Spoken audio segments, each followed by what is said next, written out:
Máls Andrés Magnússon og meðan hann talar þá loka ég mælendaskrá þennan lið. Andrés, gjörðu svo vel. Kæri formaður og þið öll og þið sem heima setið. Ég ætla að koma inn á 3 liði hér. Það vil nú reynda þannig til að Katrín Órsdóttir er búin að nefna 2 þeirra áður og fyrst það að liður 23, þetta er algjört smáatriði, það á ekki að splæsa heilli stjórnarskrá-grein á svona smotteri og þetta á bara heima þá sem greinagerð með 25. grein, þar sem að þingsköp Alþingis skuli sett með lögum þar á meðal samkomustæður Alþingis. Og síðan 24, ég finnst þetta ekki alveg nú ljóst síðasta greinin þar, þingnefnd getur ákveðið að fundur hennar sé opinn almenningi. Ég skil þetta þannig að það sé opið þannig að maður getur komið og hlustað. En ef maður getur búið þannig hnútan að það sé sem sé hægt að koma fyrir mikrofóni, þannig að fólk getur loggað sig inn á netinu þessar umræður, þá finnst mér að það ætti að vera það sem væri reglan, að það væri þannig og ég held að vera að gera þær kröfu til þingmanna Þórhildur að þeir þoli að það sé hlustað á það sem er að segja. Og mér finnst það allt í lagi. En mér finnst þetta, einhvern veginn þurfa að breyta þessu sé opinn almenningi í eitthvað sem að dekkar að það sé hægt að logga sig inn á netið og heyra.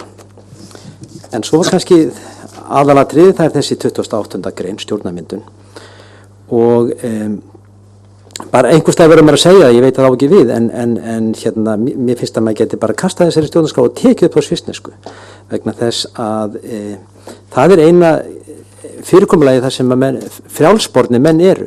Við erum ennþá að breyta gamla fyrirkomulaginu þannig að konungstignin skal ekki lengur vera ganga erfðum heldur, hún skal kjósast. Og þannig erum við til dæmis að við erum alltaf, já, það er einhver sem á ráð yfir mér. Það er alveg grunnstef. Og eins og þetta er sett upp núna, þá hefur við líka áhyggjur því hversu beint er lýðræðið. Tökum dæmi fjármálaráðherra. Ég kýs þingmann, þingi kýsur forsætisráðherra og forsætisráðherra kýs fjármálaráðherra. Það er komið þarna 3 liðir, þetta er að vera eins og í Rússlandi, það er svæðisstjórnin kýs í fylkisstjórnin og fylkisstjórnin kýs í og svo framvegis og loksins að efst á píramídunum er sá sem á að ráða. Og þetta er alltaf langt í burtu, 3 liðir. Og líka gallin við það að þingi kýs ráðherra, það er að það kýs þá einhverja mjög reynda þingmenn og þeir eru orðnir háðir svo ofsalega mörg og þeir ganga erinda ofboðslega margra hagsmunaaðila og þeir geta ekki hugsað alla þjóðina þeir eru komnir í ráðherrastól, þeir þurfa að hugsa alla þá sem komið þangað sem þeir eru í dag. Og þetta er dálítið gildislæð orð, þingræði, þetta er líka þingeinræði, þetta er ekki bara þingið á að sjá löggjöf, þetta er líka þingið á að sjá framkvæmdavaldið. Þannig þetta er, þú veit að hljómifallega þingræði, þá er þetta samt að vera skera á að þessi skorið á milli þingsins og framkvæmdavaldsins. Og Þórhildur bað dæmi þess að hruni hefði verið vegna þess að það var þingeinræði og það er til dæmis gott dæmi þjóðarstofnun. Framkvæmda aðili, eða sem sé ráðherra, vildi losna við mann sem sagði að það væri ekki allt í lukkunarvelstandi og hann bara lét breyta lögum. Hann sem sé og leggja þessa stofnun niður. Hann hafði sem sé bæði framkvæmdavaldið og löggjafarvaldið í hendi sér og gat þessna komið veg fyrir að nauðsynlega tölu bærist þegnum þessa lands. Og þetta er dæmið galla þess að samþætta lögræði og framkvæmdavald. Og ég hrættum að þessi bragabóð sem Kata nefndi að nefndin velu menn að þá sé það gjarnan þannig að það sé valinn einhver góður flokksmaður en það sé ekki skipað pólitískt og þá kannski endum við á því sem að Pétur var að stinga upp og við kjósum þá bara beint til ráðherra embættana.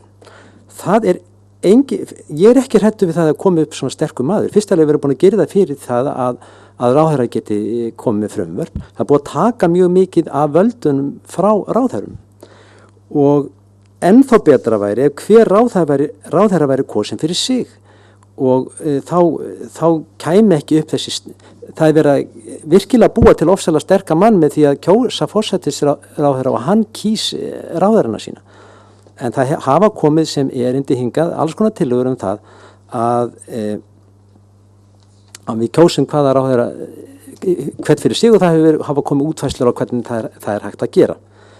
Og þá getur maður sagt að nú starfa þá ríkisstjórnin vel saman og svo framvegis. Það skiptir minna máli í dag eins og við höfum búið hnútuna. Aðalatriðið að ráðherrann harmoneri vel við sína nefnd og hann þarf ekki að harmonera svo óskaplega vel við hina ráðherrana. Og já, og læti þessu þá lokið. Takk fyrir.